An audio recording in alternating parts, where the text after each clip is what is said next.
Okay, y'all, I just got done checking on something and I had to abruptly end that video, but that's okay because I've got some really good news. I checked on milliliters to cc's, it is exactly the same. And 66 to 72 cc's is what was originally, this head was originally. Now it's 61. So this is pretty big. Yeah, I'm pretty excited about this. All right.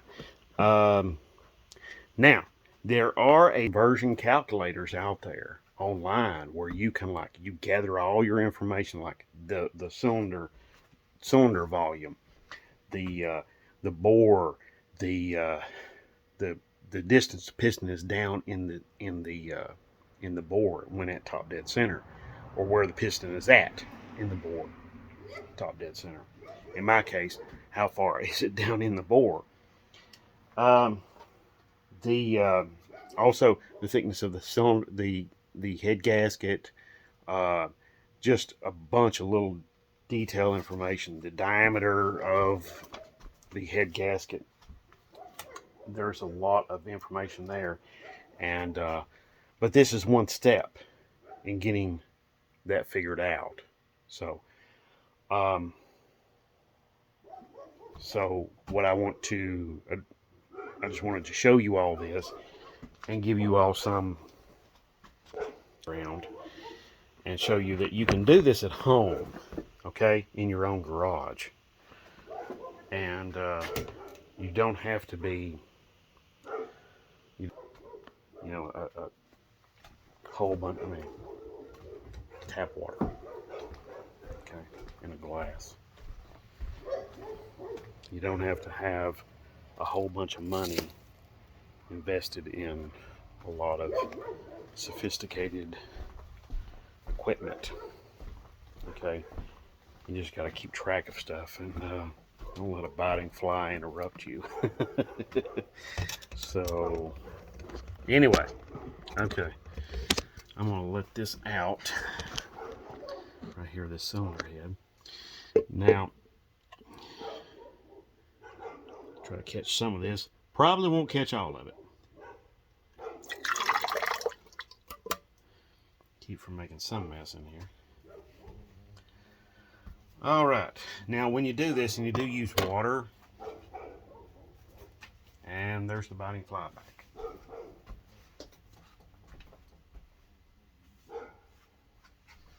When you do use water, be sure to dry out your chamber really well, because you don't want that to have that moisture and water in there.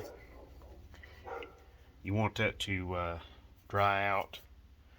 You don't want that to have that moisture in there, because you will.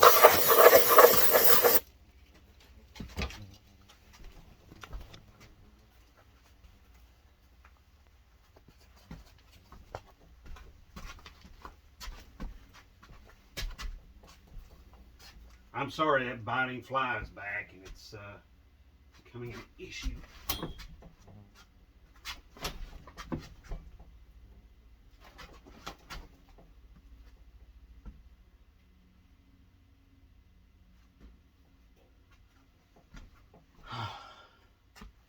Anyway, like I was joking, don't let the biting flies interrupt you when you're trying to do this. Okay? But,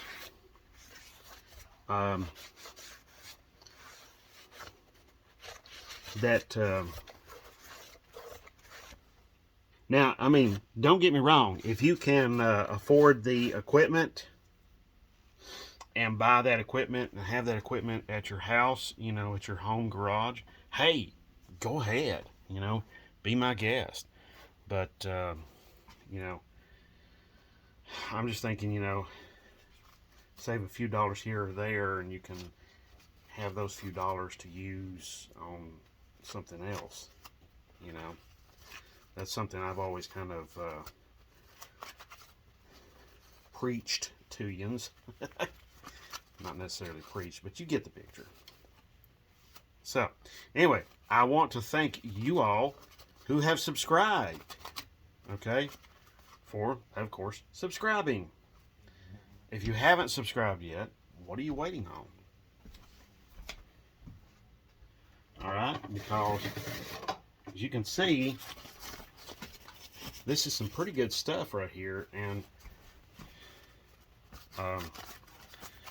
this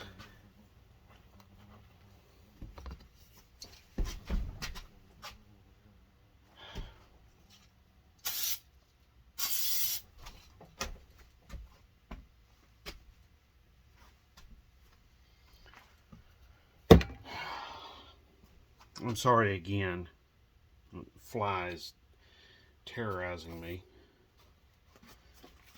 Anyway, like I was saying, you can do this. Look here, this was just a, I think this was free at a drugstore when we bought some medicine for one of our kids. And this was this was left over from a home improvement project where I replaced the broken glass in a door. Okay, so you don't have to spend a bunch of money to do this, okay? You can spend a little bit of money and you can figure out what your compression ratio is going to be. And let me tell you something. If you can go and you can do that, I don't know about y'all, but that makes me feel pretty damn good, okay? Because then I know, hey, that my compression ratio is, 8.75 to 1, Who knows? I mean, maybe I can dream and it'll be 9.5. And then again, I may be just blowing smoke. But tell you what, while I'm out here,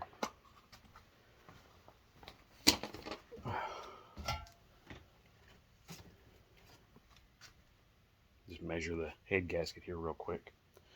All right.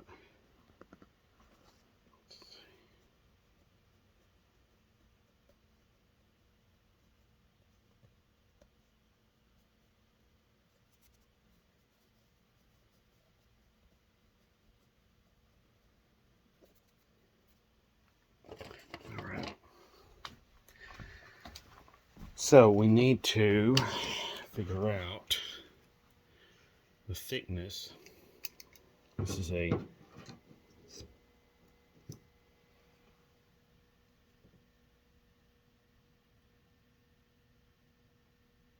we got 50 thou. I'm sorry. Here, let me put this around here. Okay.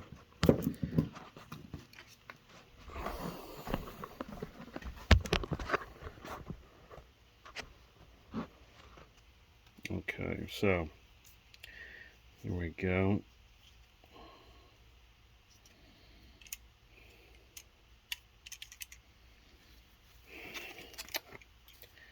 Oh man, don't you ever feel like things aren't necessarily working in your favor?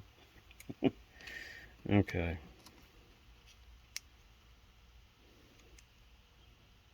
I've got, let's double check that.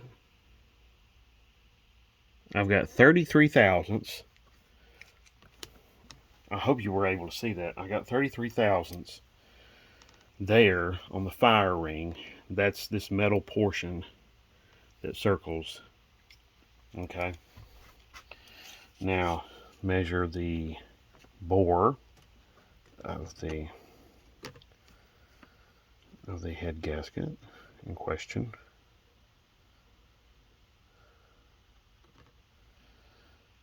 .142. I'm gonna write that down. So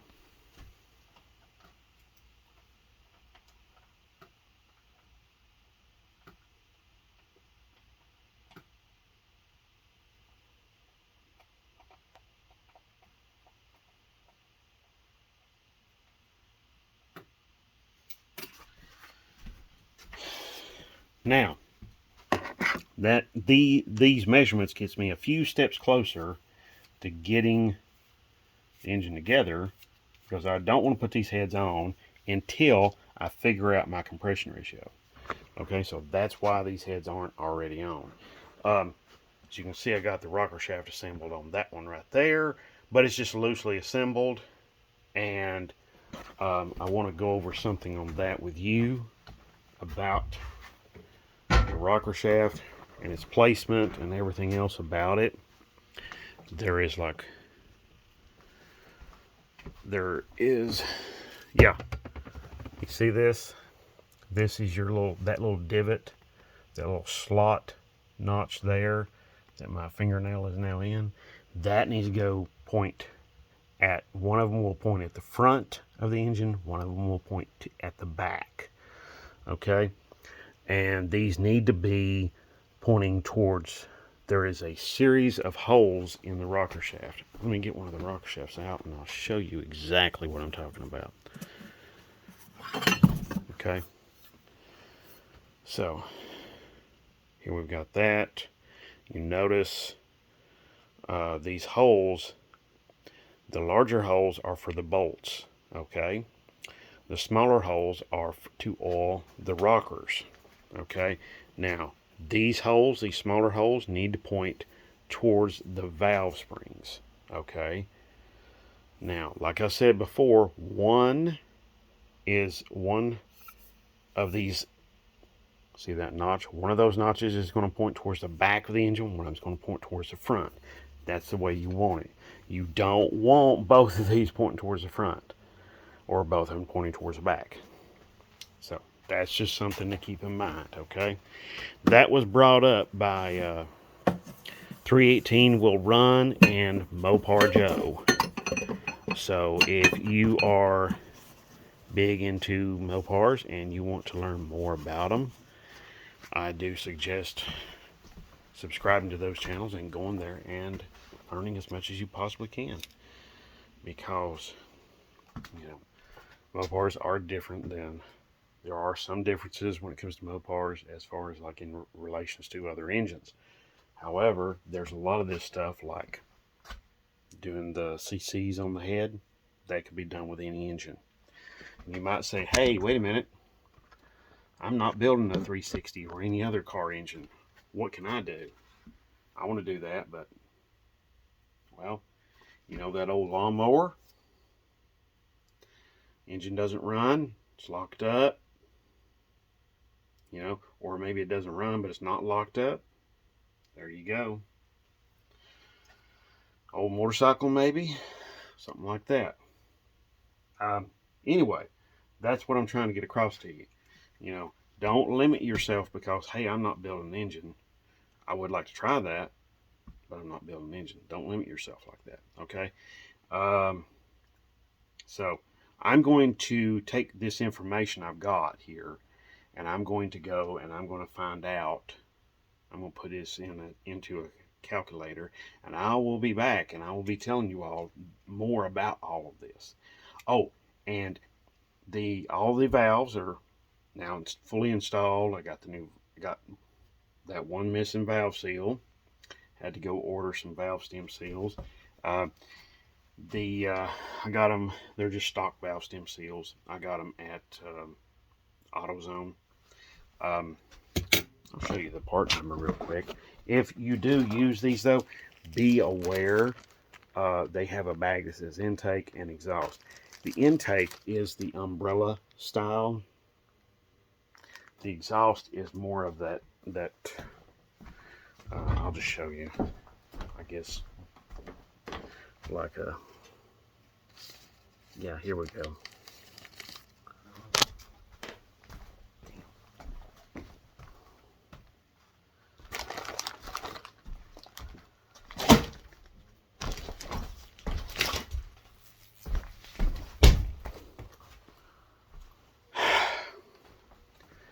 Biting fly is dead. Okay? If that offends some of y'all, I apologize, but that thing's been bothering me now for a good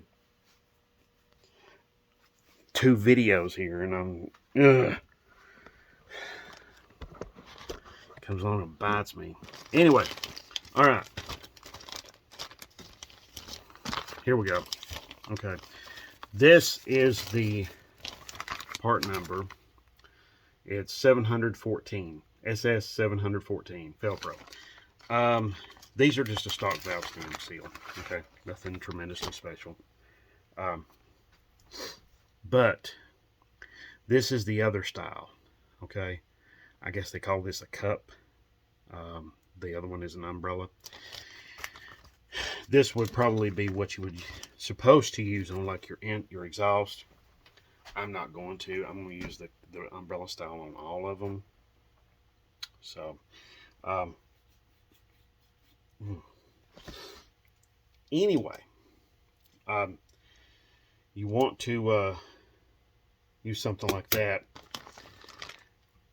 That's the part number. Okay, just thought I'd share that with you. All right. Thank you very much for watching. Thank you so much for subscribing. And you know, there's 229 people subscribed. Wow. All right, but anyway, like I've said before, I'm going to take this seriously. Oh, sorry about that close up. I'm just putting my stuff away there. Gaskets, parts. Gotta have parts, man. Anyway, yeah, I'm always going to take this stuff seriously and try to keep you all as well informed as possible. Yeah, this is never going to be a flippant kind of deal, okay? Because I always want to be, I mean, you put your trust in me, and I'm not taking that for granted, okay? So that's the way I feel about that. So anyway, thank you very much. If you have any questions, comments, ideas, anything, please put them down below, and I will do my very best to get back to you and try to answer your questions the best I possibly can. And as always, God bless.